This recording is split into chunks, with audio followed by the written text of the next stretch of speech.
you will hear a conversation between two teachers discussing their next language class tour. First, you have some time to look at questions 1 to 6.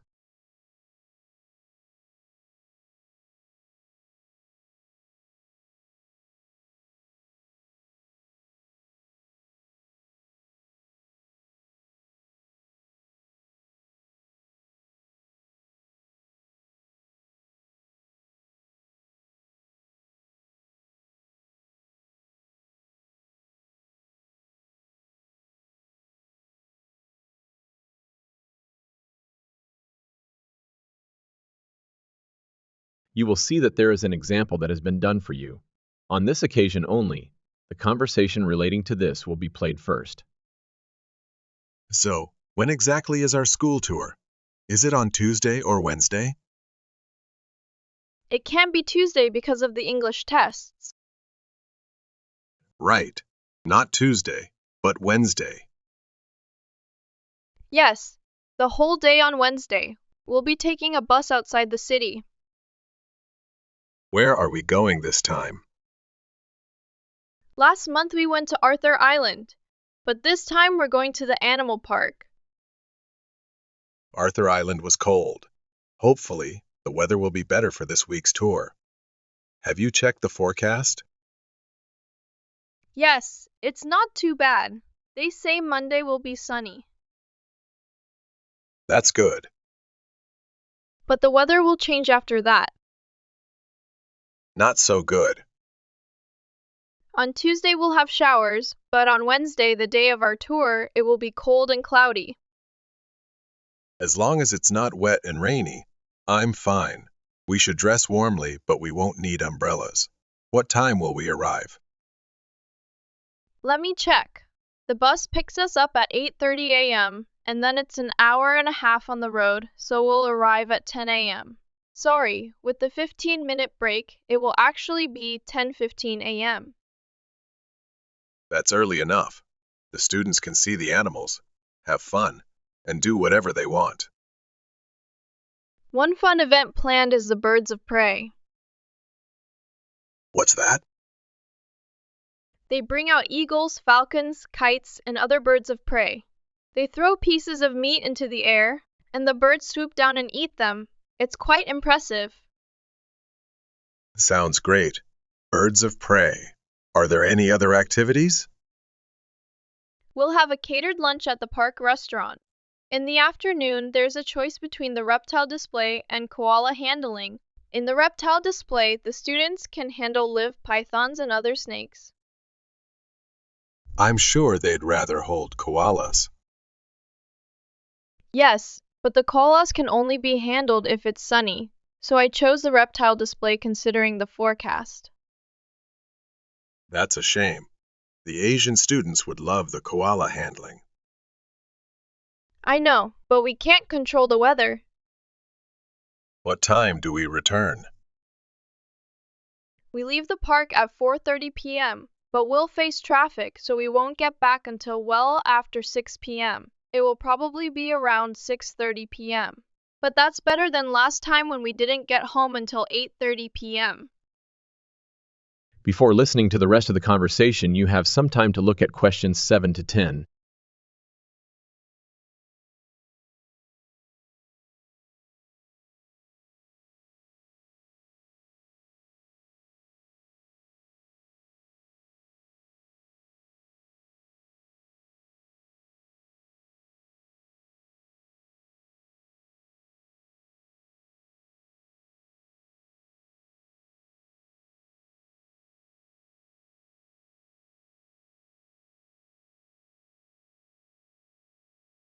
Now listen and answer questions 7 to 10. Yes, that was too late. By the way, I found some interesting statistics about our student body breakdown by nationality. Really? What did you find? I got some statistics from head office. It turns out that the majority of our students are Chinese, but the Japanese are a close second. I thought Koreans would be second. No, it's actually the Japanese who are second, just behind the Chinese. It's surprising. but it seems our marketing efforts in Japan are bringing in more students. Can you give me the exact breakdown? About a quarter of our students are Japanese, which is quite significant. Last year, they only made up 16% of the student body, so their numbers have grown. Indonesians and Koreans are about the same, both around 15%. The Koreans have increased compared to last year when they were less than 10%. I thought we would have more Indonesians than Koreans. They're actually similar in number, just like the Saudi and Thai students. Both groups are just under 10%. Which group is slightly bigger? Thai students have a slightly higher number. As for the other nationalities, collectively they make up only 3% of the student body, so I group them under other. That includes Vietnamese, South American, a couple of Russians, and so on. That's the end of part 1. You have half a minute to check your answers.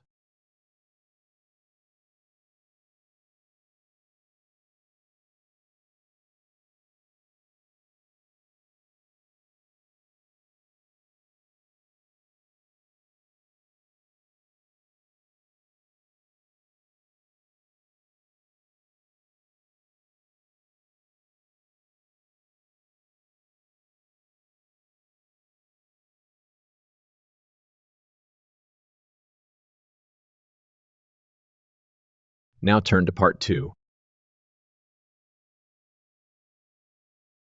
Listen to a person from Easy Travel Agency who will describe the advantages of their company to some customers.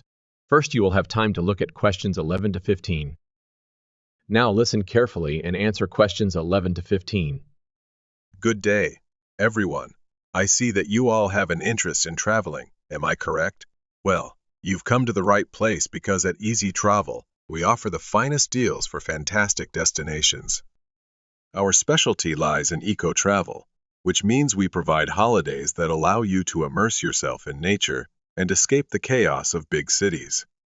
So, whether you desire to trek in Nepal, which is a popular choice, or explore the jungle trails in Queensland's rainforests, we can offer you the best package. If you take a look at our office, you'll notice our team of consultants who handle trips abroad. These consultants primarily cater to the Asian market, as it tends to be more popular in this region. Many people are drawn to the allure of the Orient, don't you agree? However, we also cater to the domestic market because our country boasts stunning natural landscapes. Have you considered visiting the deserts or the striking red rock gorges? If so, our domestic consultants are the ones you should speak to. Please note that they handle accounts in the morning, so it's best to approach them in the afternoon. Additionally, our office is closed at night, I'm afraid. Moving on, there are numerous beautiful places in the outskirts and surrounding regions of this city that you may not be aware of. These regional locations offer several advantages.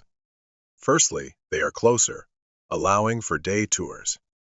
This means you can have a fast and convenient experience without enduring long bus rides that leave you cramped and uncomfortable, struggling to fit your heavy suitcases into luggage racks. However, I must mention our buses, especially for destinations that are a bit farther away, provided by the renowned Sleek Line Company, are exceptional. They are not plagued by the issues I mentioned earlier. They are spacious and comfortable, but what sets them apart is the presence of a personal attendant who accompanies the driver. This attendant is dedicated to ensuring your journey is exceptional and caters to your needs. So, whether you're traveling overseas or within the country, we can definitely meet your requirements. Now, do any of you have questions? All right, let me give you an overview of our main Easy Travel office. Right beside us, on this table, you'll find travel magazines for you to peruse. Additionally, the wall next to the table is adorned with numerous magazines covering destinations from all around the world. Our team of 4 travel consultants sits on the other side of the long counter. Yes, there are 4 of them, sitting side by side, each specializing in different regions. Before you hear the rest of the discussion, you have some time to look at questions 16 to 20.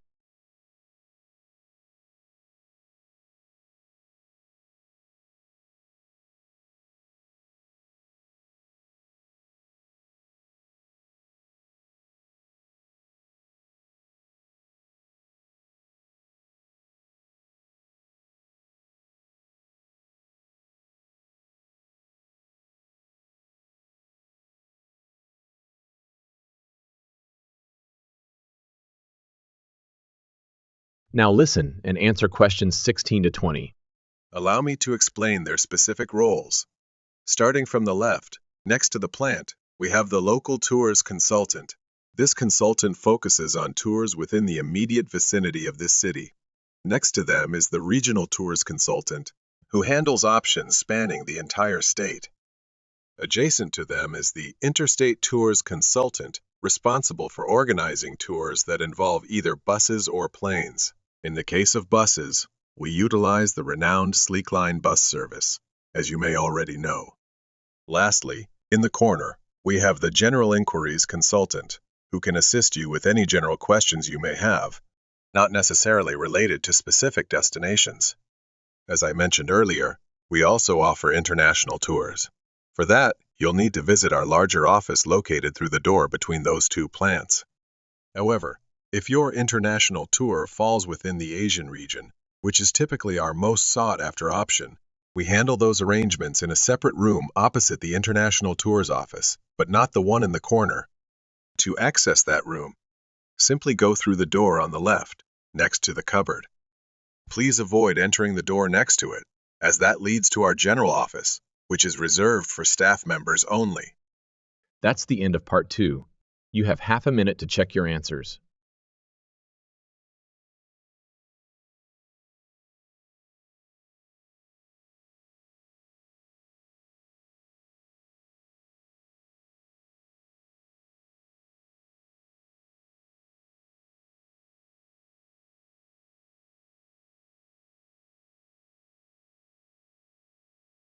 You will hear a conversation between two students talking about their university orientation program.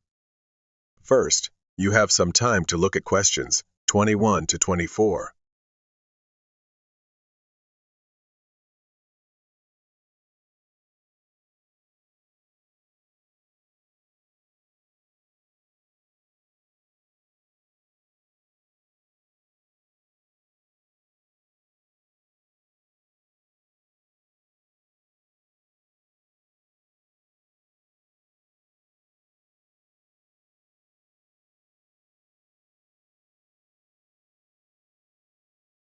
Now listen and answer questions 21 to 24. Hey, how do you feel about starting university here?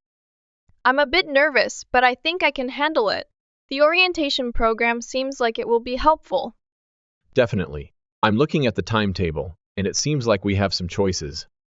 I see. So, what are you planning to do on Monday afternoon? We have the opening lecture in the morning, but there's a choice later in the day.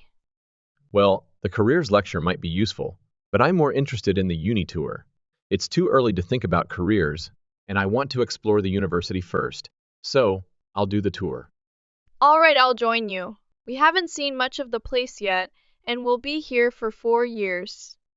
Tuesday is another busy day. In the afternoon, there's a lecture on study skills.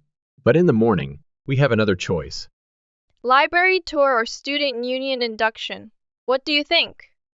The student union is important, but we can visit it anytime. So let's take advantage of the library tour while it's available. We can go to the student union next week.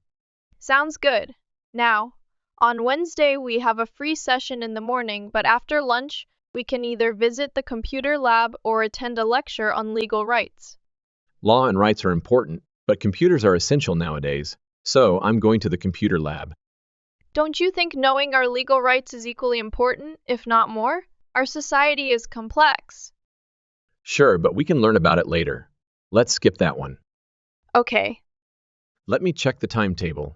Thursday is a free day, and on Friday afternoon, there are celebrations. We have a choice between a BBQ on the main lawn or a dance. I never miss a chance to eat. What about you? If there's a free meal, I'll take it any day. Besides, I'm not good at dancing. So, it's settled then. Right. Before listening to the rest of the conversation, you have some time to look at questions 25 to 30.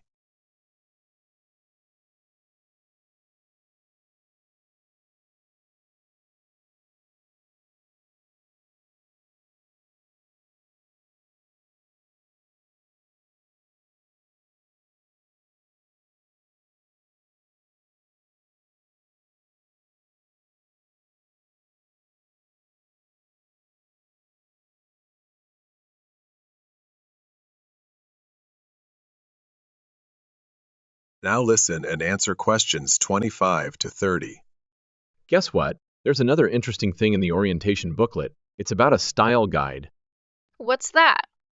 Take a look. It's a set of rules for how we should present our written work, like essays, to the lecturers. They want a consistent style. I see. So everything we submit needs to have a header and a footer. A what? A header and a footer. The footer is at the bottom of the page, and the header is at the top. They want us to provide details about the work in the header. They also want the word count. Why do they need that?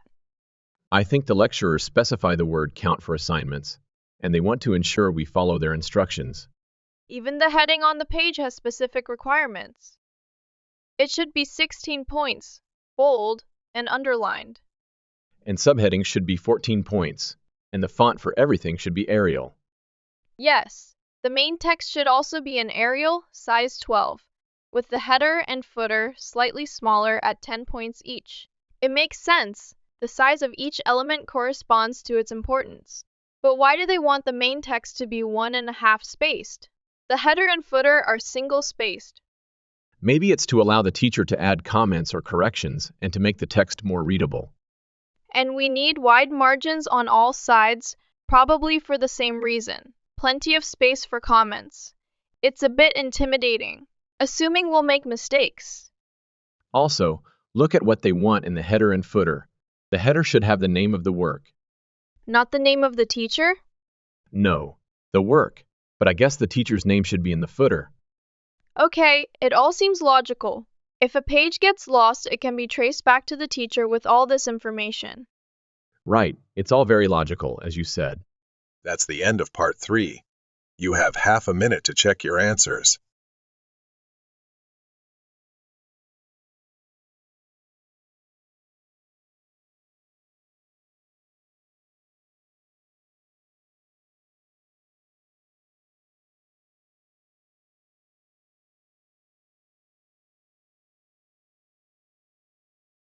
In this section, you will listen to a speaker talking about parks that are open to the public.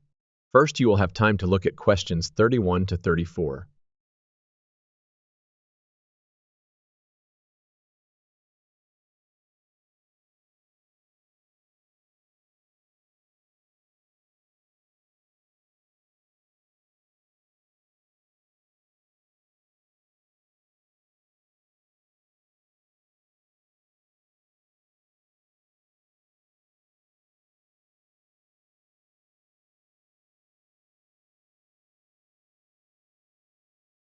Now listen carefully and answer questions 31 to 34. Let's talk about public parks, which are places where people can spend time, play, and create wonderful memories. A park is basically a piece of land with trees, bushes, and flowers set aside for everyone's enjoyment.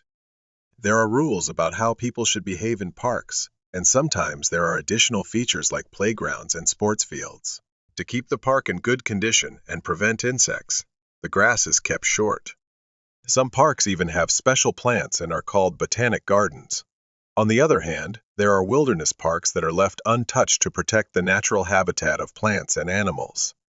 Now, let's focus on urban parks, which are familiar to most people. These parks provide natural landscapes for city dwellers to relax and enjoy nature. It's important to have these spaces for passive activities like observing trees and lying on the grass. Before you hear the rest of the discussion, you have some time to look at questions 36 to 40.